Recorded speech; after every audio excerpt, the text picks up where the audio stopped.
So now I'm in Jakarta, Indonesia, right here in Merdeka Square to see one of the national monuments. But before I show you that, one of the things I wanted to point out, because I find this always interesting wherever I go, is this is one of the entrances to the square.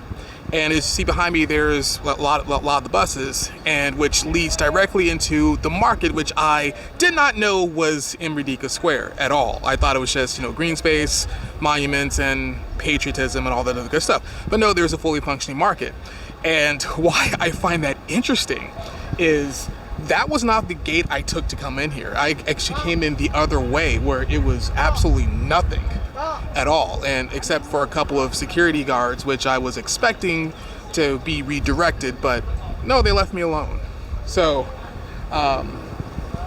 this has been, I don't want to say a pleasant surprise, but it's been a surprise to see this market here. There's obviously clothes on the other side. There's food vendors as well. Not as many right now. It's still early. It's about 10:30. It's about 10:30 in the morning, so it's still pretty early. But they're already hard at work trying to make that money. I ain't mad at them. Although the one thing that I do need to get readjusted to, so after spending a month in Bangkok, because I've been to Bangkok already, I, for the most part, avoided all the tourist areas.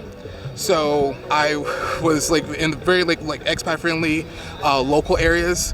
And one of the things I need to get used to here, which I've been here since yesterday at about 5 o'clock in the evening, is being yelled at by merchants to buy stuff and shop.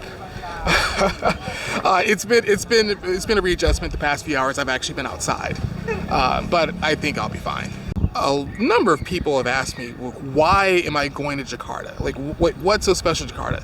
And for me, the answer was, I don't know. I want to see it for myself, especially while the city is still above water. So, as in the title of this video, in case you didn't know, Jakarta is actually sinking. I just ran into where a lot of people are. I'm not sure if they can understand what I'm saying, but yes, Jakarta is sinking, and at an alarming level. Depending on where you look and what sources you use, about a good 40 to 50% of the city is currently under sea level, and it is estimated by about sometime between 2040 and 2050. A lot of the city is going to be underwater, which is why, as I am talking to you right now, they are building a new capital city, right now, in order to kind of get ahead of this. There's a few reasons for the city to be sinking. It's very complicated and nuanced, but there's the two main things is one, rising water levels of global warming, but also the use of groundwater, and especially some of the illegal use of groundwater, because they don't get a lot of piped water here in the city. So a lot of buildings, businesses, they use their own groundwater, which is not helping the matter. As a matter of fact, it's really making it worse and helping the city sink faster. But that's a whole different thing. Just type in Jakarta sinking, and you'll get all the information you need. So point is, I want to at least see the city while it's still above water. So without further ado, we are at our first stop, the Monas. This right here is one of the prominent national monuments. As a matter of fact, it is the prominent monument here in Jakarta. It was established by one of the former presidents, and it is a symbol.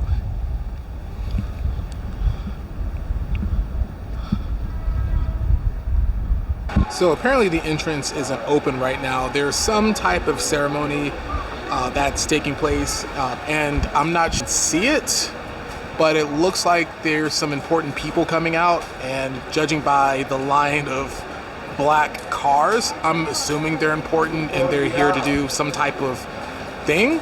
So yeah, we're just gonna wait for them to be done, so we can go inside. So here's an interesting thing that I was hoping would happen today. All right then, so apparently all the important people are gone now, so we're about to head into the tunnel. Met a guy, Jason. What's up, Jason? Hi. Yeah, he's visiting Indonesia from China. Like this is like his second day in the city. He's going to another place I can't pronounce. Get used to it. I can't be not being able to not pronounce places. But yeah, pretty cool dude. He said he's from the Xi'an province. I was in Xi'an a few years ago, so like was able to relive some awesome memories there. But oh, we got a security checkpoint.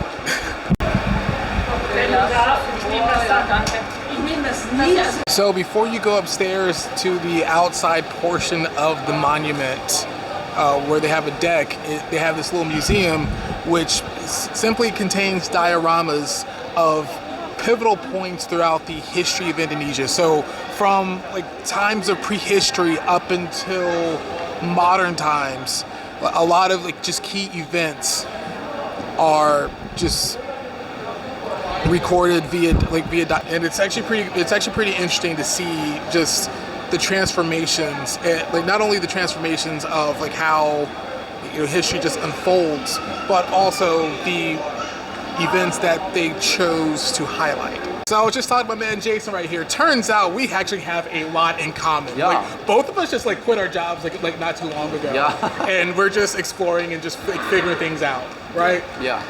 Like what did you just like tell me earlier about like experiences in life? I think life there is no good choice or no bad choice. Like it's just different choice. You can choose to work or you can choose to adventure. Like it's no good or bad.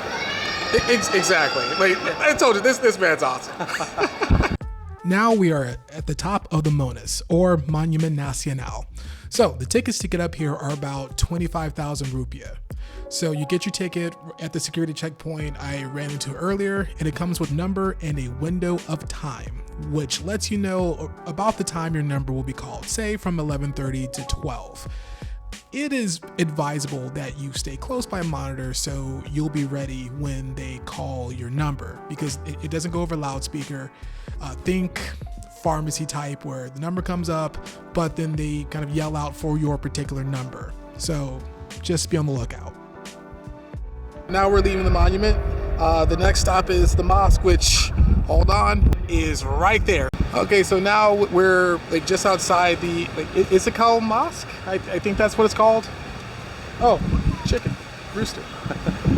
Anyway, the Istiqlal Mosque. Oh, there it is. You hear it. You hear it. So getting here from the from the square where we just at, from Mercator Square, it looks intuitive, but it was everything but intuitive. Like Jason, was that ridiculous? Like how to get here? Like try to cross. First of all, you have to try to cross the street, and also the Google Map, the dot is not so precise. That might be my phone right there, like that problem there. So it just sent us like all over the place, but we're finally here. So I think we just got to find an entrance way. Let's cross. Yeah, I think let's cross this bridge. Yeah. Oh, also fun fact, this mosque is like right across from Jakarta Cathedral. So you have an Islamic mosque like right next to a Catholic cathedral, which I find absolutely amazing. So in order to get in the mosque, you have to go to the information center. Which, yeah. Sorry. Yeah, YouTuber. Yeah. You have to go to the information center, register. It's very easy. Name, religion, if you have one, the country of origin, standard fare. And if you're not appropriately dressed, they get you set up with stuff items to wear that are appropriate to enter the mosque. So we're just waiting our turn right now to go in. Okay, now I am appropriately dressed to enter. So we are now at the Istiqlal Mosque, which is the largest mosque in Southeast Asia and the 9th largest mosque in the world in terms of capacity.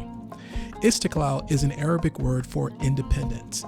The mosque opened to the public in 1978 and has 7 entrances, which represents the 7 heavens. There are 5 floors, which represents the 5 pillars of Islam, and in one of the hallways there is a drum which is used for the call to prayer.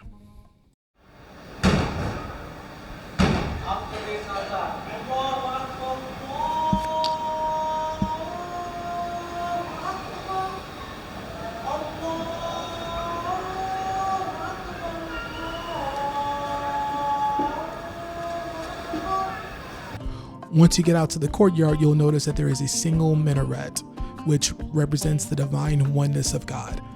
For context, many Arabic, Persian, Indian, and Turkish mosques have multiple minarets.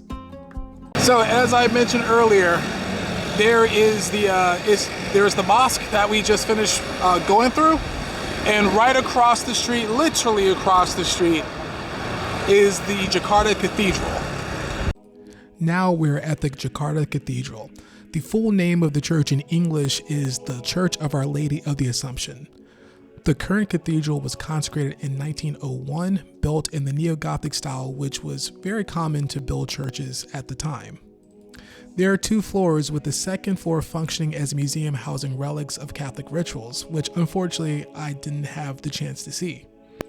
As you may be able to see, movement in the cathedral was rather limited, but I can tell you there are 3 altars. On the left is the altar of St. Mary, on the right is the altar of St. Joseph, and in the middle is the main cross of Jesus in the tabernacle. There is a tunnel, which I also wasn't able to see, that connects the church to the Istiqlal Mosque that was finished in 2021. Nothing too interesting happens here, so I'm just gonna zip through this part. Jason decided to hang back. Meanwhile, I decided to grab a quick lunch and took a Gojek motor taxi up to Chinatown, which I could have walked to, but let's just say I'm glad I didn't. That distance was a little bit further on foot and a little bit more not pedestrian friendly than I would have thought. But the cool thing here is that they make sure you wear helmets as opposed to in Bangkok, where you're just on the back. Yay, safety. But Chinatown is a market complete with food, clothes, and other items. If you have time to explore, and you will find other attractions like temples and churches also in the neighborhood. I thought I would come back here another day, but ended up not doing so. So I missed a lot here. According to several reports, this is the largest Chinatown in Indonesia, as well as one of the more least touristy, quote unquote, you'll find in major cities, especially when you compare it to Kuala Lumpur and Singapore. Again, this is what I understand.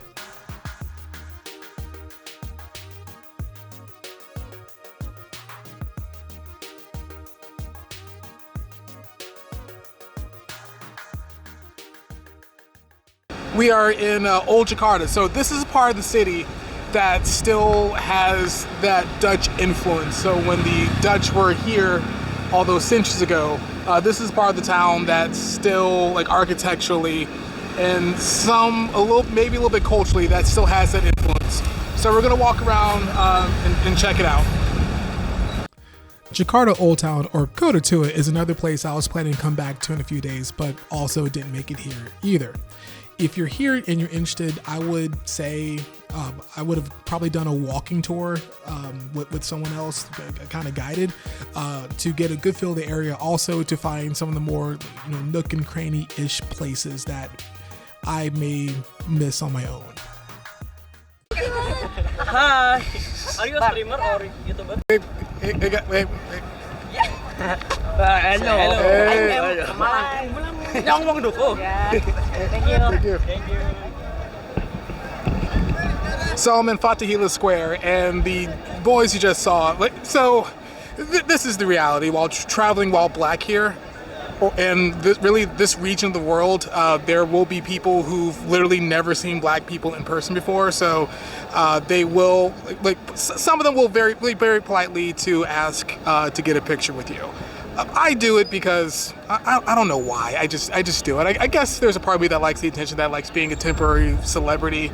But yeah, that's just kind of the reality in this part of the world.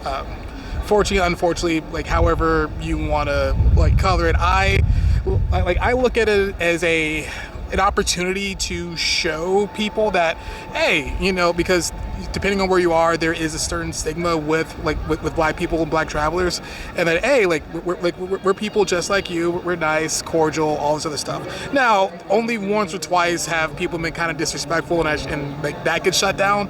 But for the most part, it's a very wholesome interaction. But anyway, back to the point. So this is Fatahila Square. Again, I apologize if I'm mispronouncing it.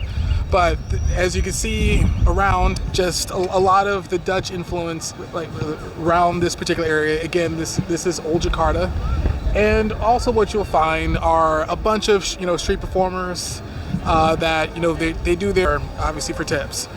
There are some cafes, museums, anything you would imagine in a square similar to this, really anywhere. And I actually think that's a good place for us to stop today. Covered quite a bit of ground. Did the mosque, short trip to the cathedral, national monument. Up here, just walked through Chinatown, and now I'm in old Jakarta. I think that's enough for today. So I'm here for another 2 days. I'm going to take a day trip tomorrow. You'll see that as well, and then I have one more day which I'll spend in the city. I don't know what I'll do then. I might go actually deeper into Chinatown. I may come back up here, or I just may sleep in. Well, I guess we'll all find out together. Anyway, until next time, I'll catch you later.